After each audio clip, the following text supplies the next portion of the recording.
So yesterday I was talking a little bit about the when I was selling my Sharp TV and asking about like which one of the two of the Samsung TVs should I honestly get out of what I was looking at. Well, I just went on ahead and just decided to get the cheap Samsung TV. So right now, as I'm recording off of my new TV, the one that has two HDMI ports, that is actually the TV that I honestly decided to go with. And as I was saying, like either later that day or sometime the next day, which that's what today is, I was mentioning about doing my next video talking about the specs and the leaks of the PlayStation 5 and the Xbox Series X. About almost called it Xbox Scarlet because I'm so used to calling it the Scarlet like everybody else calls it. But yeah, we're actually getting ready to start on talking about the specs and the leaks and stuff that has came around, especially mostly about the PlayStation 5. Now, there's been a lot of rumors and speculations and developers saying a lot of stuff. Like, here's how it all started. At the end of 2018, going into the beginning of 2019, a lot of speculations and rumors were looking at being the Xbox Series X being the more powerful console. And then as through the year 2019, from like springtime till like sometime in like, you know, late summer and then also some in fall, then a lot of developers were saying that when them testing their games on a PlayStation 5 dev kit, they were saying that the PlayStation 5 is actually going to be the more powerful, substantial console, just like how like the PlayStation 4 and the Xbox One at launch, the PS4 was the more substantial, powerful console when the consoles first launched, and now it's the other way around with the PS4 Pro and the Xbox One X, now with the Xbox being the more powerful brand console on the market. And then we actually got some more details, and it was actually saying that the PlayStation 5 would indeed be 13.3 teraflops, and the Xbox Series X would be about 12.1 teraflops. So that's the last rumor that we last seen.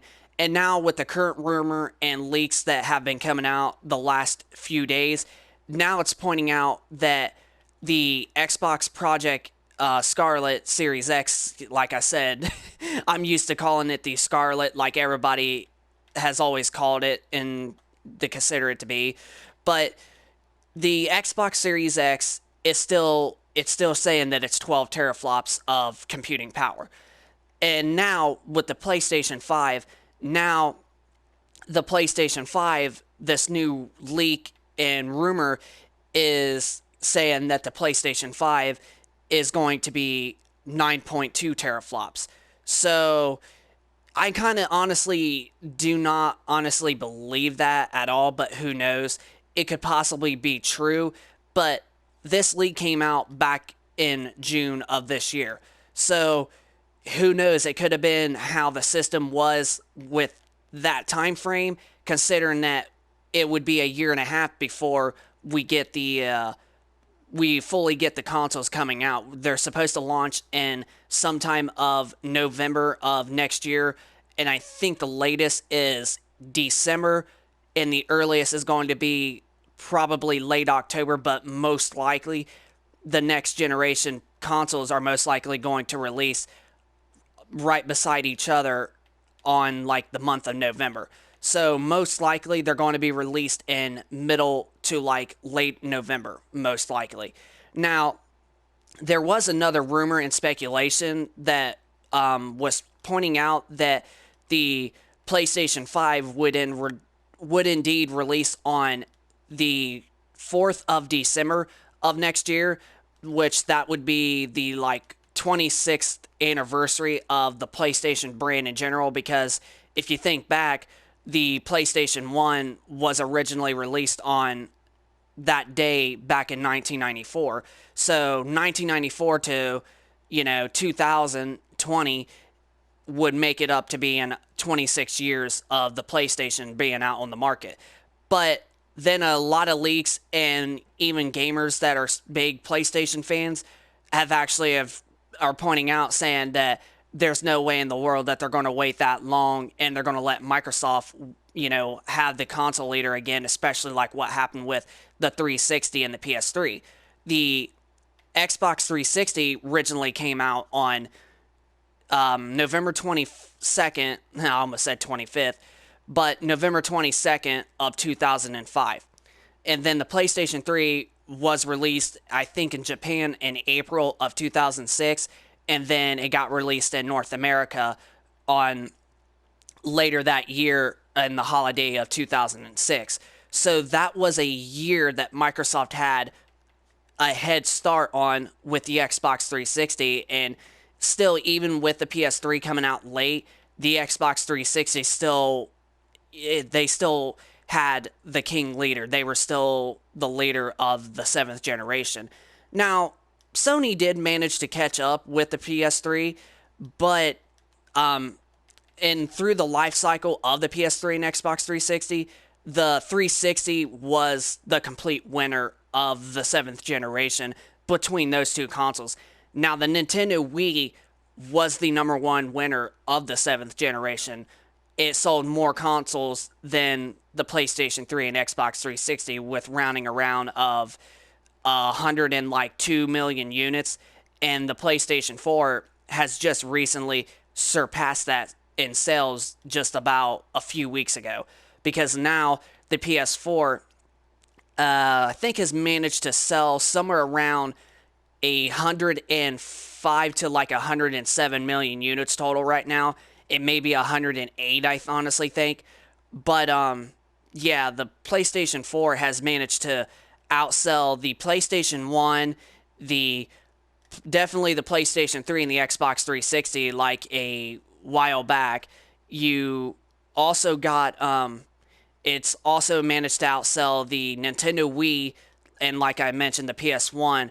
So the PS4 is not the second best selling console of all time, but it is the second best selling home console of all time, along with their other console, the PlayStation 2, being then the number one top spot. So Sony they really do the best, and honestly, I personally think that they are the best gaming company out there, especially the console developers out there, is what I mean to say. Like, even though the PlayStation 3 really messed up on them and they screwed up, they literally still managed to get it to come back to the 360, and it's eventually surpassed. It's actually not really past the 360's numbers. It's actually just toe-to-toe with about the same amount of numbers sold. I think that, like, okay, I think the 360 is like 85 million units. The PlayStation 3 is like 86 or something like that. So it wasn't like a humongous like leap of more sales at the end of its life cycle. It's just like close to the same amount of numbers on toe-to-toe. But we do know for a fact the PS4 and the Xbox One, the PlayStation 4, has literally outsold, like, even over double of what the Xbox One has sold. Like, it's not even half. Like, the Xbox One ain't even as half as PS4's numbers. Like, the PS4 has sold more than half of the Xbox One's numbers. Like, the Xbox One is literally sitting around, like, in the upper 40 million units aisle, while the PlayStation 4 has actually made it to almost 110. So you're talking about around 50 million unit Xbox Ones, and my PlayStation 4 has just passed the 100 million, almost 110. So Sony just really did everything right for what the fans want for this generation. And honestly, in my personal opinion, I think the PS4 is the superior console, even with the PS4 Pro. Like, it may not be as powerful as the Xbox One X with its capabilities of being a true 4K game console and like the better overall frame rates that it can handle like the Xbox One X does, but it still lets you play games in upscale 4K, and there are some games that do hit native 4K on the PS4 Pro. just not as many. And like Mark Cerny said a couple years ago, you can't hit native 4K on every single game unless a console is either 8 teraflops or higher.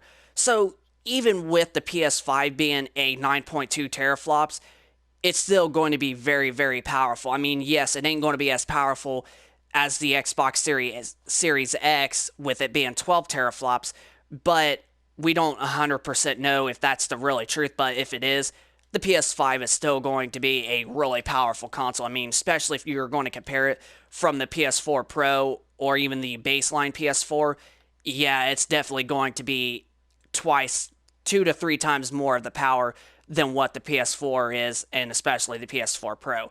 But and then it all comes down to what the fans want. And Sony really has showed them, like I said, with what fans want by bringing games.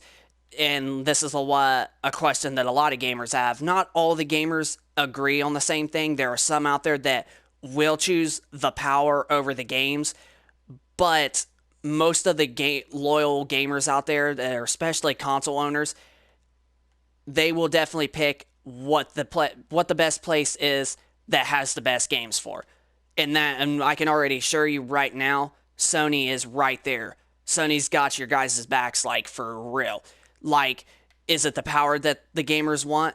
Most of the console gamers out there care about is the games. So even if the PS5 is less powerful than the Xbox Series X, but yet the Xbox Series X doesn't bring exclusives like they haven't, which I'm sure they're going to be bringing exclusives because they did just acquire all of these studios over the last 2 years.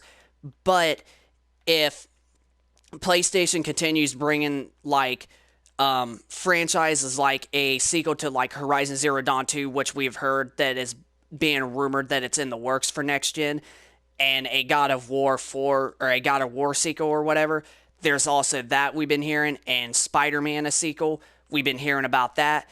If they keep these up with these amazing games, gamers are just going to be like, well, okay, this console might be less powerful than the other, but they surely have the best games, and that's what's going to bring fans coming back. But personally, I honestly do like the power, but even if the PS5 is still that much powerful than the PS4 and it's not as powerful as the Series X, I'm honestly still leaning really toward to the PS5. Like, I'm still more hyped for the PS5 than I am for the Series X. But to be truthful, I am honestly really, really excited for both of the consoles, both the next generation. But the PlayStation 5 has been my most hyped for console. So even if it's that much, I'm still going to be more hyped for it because of the exclusives and the stuff that the PS4 has that the Xbox doesn't have. It's got better features in my honestly opinion, and that's one of the big reasons why I personally love the PS4 the best and the most of this generation. But it most likely, like I said, it comes down to what the gamers want. And most of the console gamers, as I said, only care about is the games. The power doesn't matter. I mean, for an instinct, look at the Nintendo Switch, okay? It's not even close to as powerful as the original PS4 and the original Xbox One, but look at the sales of what it just hit the other day. It literally just passed the Xbox One's sales, and the Xbox One has been out 3 extra years over the Nintendo Switch. In a less amount of time, the Switch has really surpassed the Xbox One sales. And it's not even as powerful or even close to near as the original PS4 and Xbox One consoles.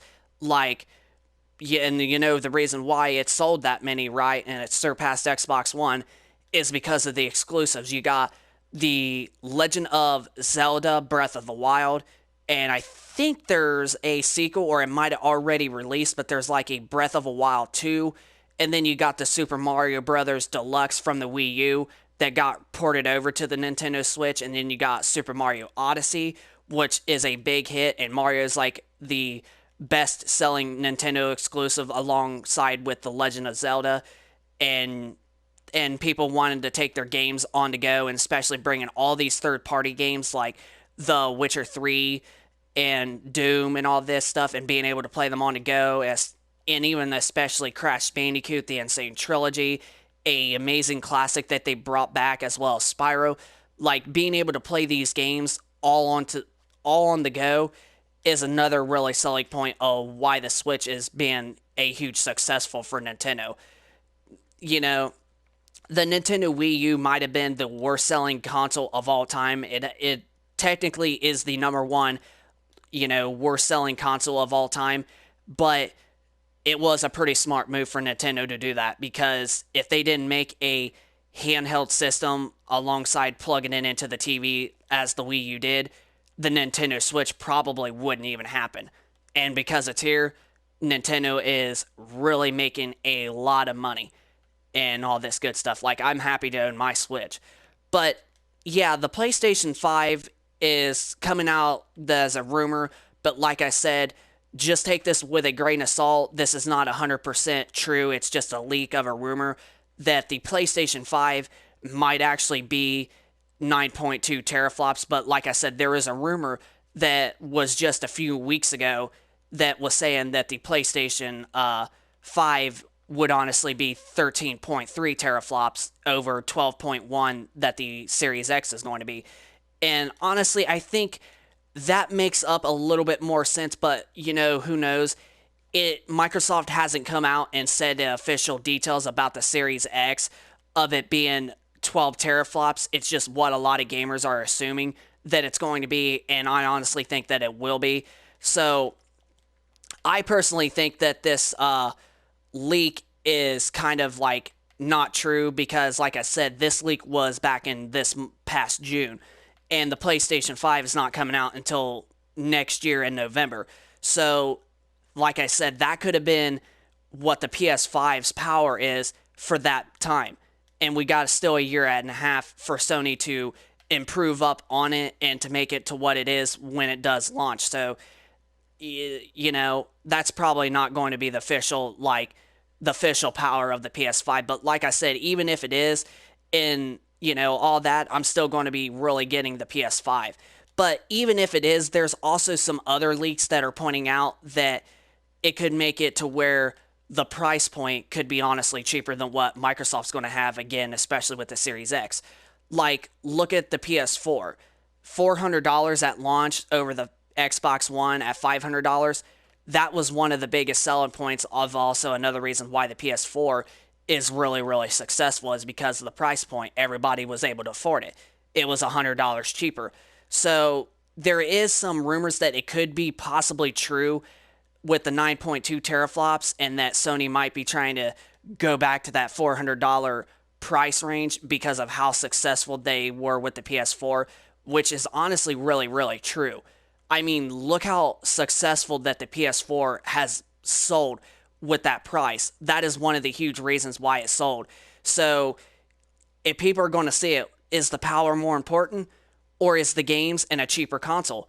They'll be like, well, I could just save up an extra $100 or $200 for this console and still get a next-gen console. So most likely, if that's the way that it's going to be and Sony's going to have it, even if the specs come true that it's going to be 9.2 teraflops, Sony still is going to literally beat Microsoft in the water. And I personally still think that even if that's the official true, leaks and the true power that the PS5 is going to be, you're still not going to be able to tell a difference between the games running on the PS5 and the Xbox Series X. Now, games may not run as smooth on the PS5 with that less power, and honestly, with graphical details and 4K, games ain't going to really look a whole lot of different, especially because, excuse me, but especially because of how, like Mark Cerny said a couple years ago, in order for a console to hit native 4K resolution, it has to literally be 8 teraflops or higher.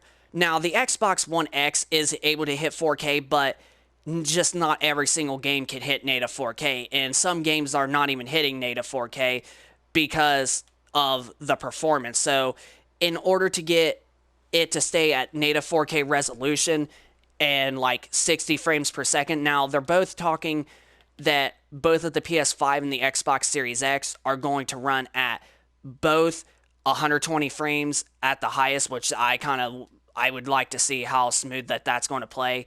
But even if it's 4K resolution and 60 frames per second, I'll still be fine with that because 60 frames per second is still really, really smooth. And a lot of people are saying that a person's naked eye cannot tell a difference between 60 frames per second to 120 frames per second. And there's even people out there that can't even tell a difference between the 30 frames per second to 60, which I personally am one of them that can tell the difference between 30 frames to 60 frames per second. So I'm a person that honestly can't tell the difference. So I honestly can't wait to see if I'm able to tell the difference between the 120 frames per second going from 60. But like I said, even if a game runs at 4K, native 4K, and it plays at 60 frames, as long as it stays at like a locked 60 frames, I will love next gen a lot. But yeah, I just wanted to go over with this about the PS5 new leak and rumors that just came out over the last day or two about it running at 9.2 teraflops and the Xbox Series X being around like 12 teraflops.